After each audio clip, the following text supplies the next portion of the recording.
Oh, and mine's that jellyfish. Welcome back to Knives, I guess, and consider this a warning.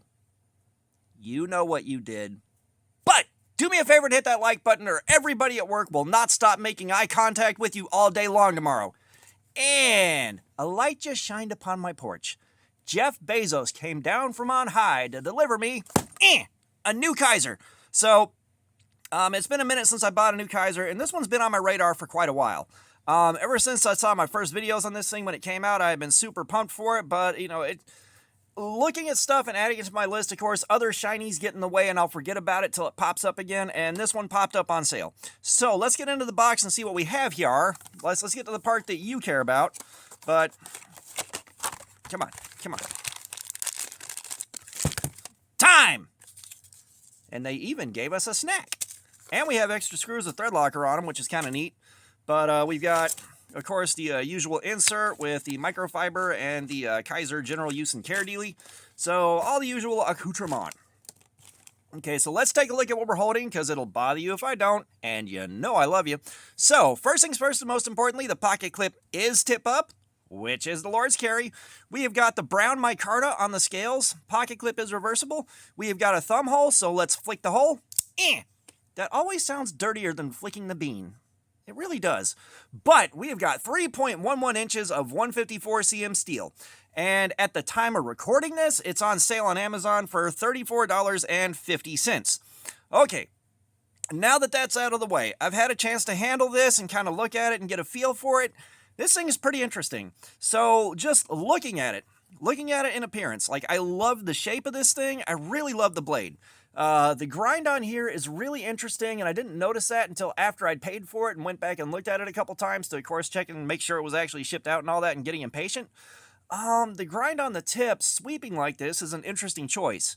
Now, this is where I run into a knowledge gap. I'm not sure what that could be there for. I'm really not. It's a bit of an odd choice. I know it serves some kind of purpose. It has to. That has to be done by design, because something that looks this off would definitely not be a selling point on a more traditional knife that had that added just for visual flair, in my opinion. But I don't know what that use is, so I'm not going to spitball any guesses. I got no idea. Maybe you do. If you know why that's there, please let me know in the comments. I would love to learn. So, outside of that, the ergos on this are kind of weird. They are kind of weird.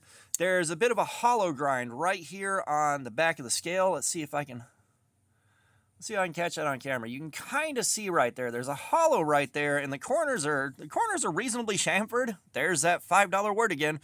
But they're not like super soft. And yeah, it's not really showing up that good on camera, but you can see back here the scales are thicker on this end, and it sweeps into the middle right here, which feels a little odd when I'm handling this thing, and that's mostly, it's a new experience for my hands. Like, I haven't handled a knife that's had this kind of grind on the handle.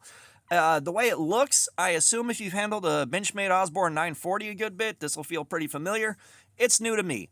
The other thing that I have noticed with this thing is access to the thumb hole from this side is not the best. Like, this cutout is not quite low enough to get in here comfortably with my larger than normal hands. I wear XL gloves. So this makes it a little bit harder to access than I'd like. And of course, they gave it a gracious cutout right here on the thumb side because, guys are going to open it with our thumb, but, 90 some odd % of us, especially guys that have been carrying knives for a long time, are probably going to reverse flick. That's my guess, is a lot of us are going to reverse flick, and they good and well know it. They could have put a little bit more access in there for that and made it a little bit easier to reach. Yeah, so it doesn't quite drop down below the bottom of the thumb hole, but it's a little bit harder to access than I'd like. And I've gotten it, I've gotten it to centrifugal open a couple of times. It's not doing it right now. Like, it's one of those things where I don't know if I got to break the action in or I got to get it exactly right, but it can centrifugal open. I love a good centrifugal open, and it may need to be broken a little bit because the detent on it is nice and strong. It's a good detent. I like the pull on it. There's no fear of it accidentally deploying. It's a fairly tight detent. It feels good in use. It feels good breaking it loose. It does require some pressure right now, so I'm assuming there's going to be a little bit of break-in on that. But other than that, I really like what I'm looking at so far. This is again, like, this kind of blade, the drop point style design here, the length on this thing, like the 3-inch plus blade. For me, this is like kind of the butter zone for what I would carry every day. if I'm not going to be carrying a crazy oversized pocket cleaver or something like that, some cold steel insanity, this is what I like to be carrying right here. This is definitely raw function, but they added a little bit of style to it. The style doesn't look like it'd be for everybody, but the design speaks to me.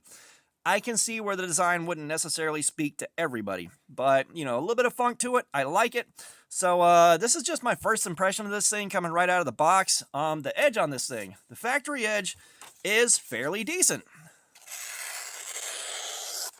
Like, that's not the cleanest cut. It feels like a pretty aggressive toothy edge on it, which wouldn't surprise me. However, on the sharpness tester on my last take, we popped a 218 on that.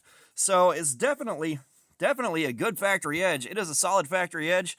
And one of the cool things is, like you guys saw, I just got the diamond emulsion in from Cutting Lace EDC, and I stropped my other 154 cm knife, the Kizer Sheepdog XL, out with it, and it responded very, very, very well to the strops. This thing right here, and see, that's something I like to share, because like the kind of maintenance you can do with this and the kind of edge you can put on it. Let's see.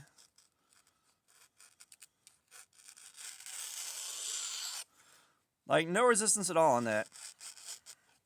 And I started getting a curly Q. I'm starting to get the hang of doing that. I've only done it a few times. Like, last night was the first time I'd ever done one. So that's how well it responds to the strops. And of course, I will share the link to Cutting Lace EDC's Blade Binge page, so that you can take a look at it and buy some if you want. I'm not getting paid for that, but I do think she should be supported. And if you're going to buy it from her. But this thing, it really speaks to me. I like this thing quite a bit. I'm going to enjoy this thing, and I'm really happy to have some 154 CM, especially with a blade profile this slicey. We got a nice flat grind into this fuller right here, so that's going to cut the way I like them to cut. And so we did Cardboard Slayer on the 154 CM right here, and I remember being astounded at how well it did. However, that was when I first started doing the live streams, and we didn't have our process in place that we have now. We just kind of looked at how long the live stream went. It was very, very unreliable. It wasn't giving us good information at all. I was still surprised at how well it did. It had done a lot better than the other knives I'd done. But, now we keep track of the time much more consistently. We test the edge constantly, at least every hour, to watch it degrade in real time. So I'm gonna be real happy to see this. I am looking forward to testing the steel out and testing it again with the current parameters that we use and seeing how it does. So, as I said, this is just my first impressions of it out of the box. It'll be a while before I get to carry it. I have other stuff I got to do first. But I wanted to show you this thing, the Kizer Bugai, and I will also share the link to that on Amazon if you want to buy one, if you can catch it while it's still on sale. But, like I said, just looking at it right here, it's been on my radar for a hot minute. I got excited about buying it, and, price dropped down to $34, and I was like, you know what? I can't resist it. I wanted it for a while, and we needed some 154 CM on the channel again. So that is the Kizer Bugai. Can't think of much else to add. So all that being said, thanks for looking at my crap. Subscribers, you guys are awesome. Y'all keep coming in. I appreciate you so, so much. If you haven't subscribed, please, please do. We are so close to 5K right now. It hurts. We are so close. Please sub. Comments, I love some feedback. Let me know what you think about this thing. If you've got one, share your experience. And if you know what this weird grind here is for, if you know why that's there, please tell me. But all that being said, y'all have a nice day.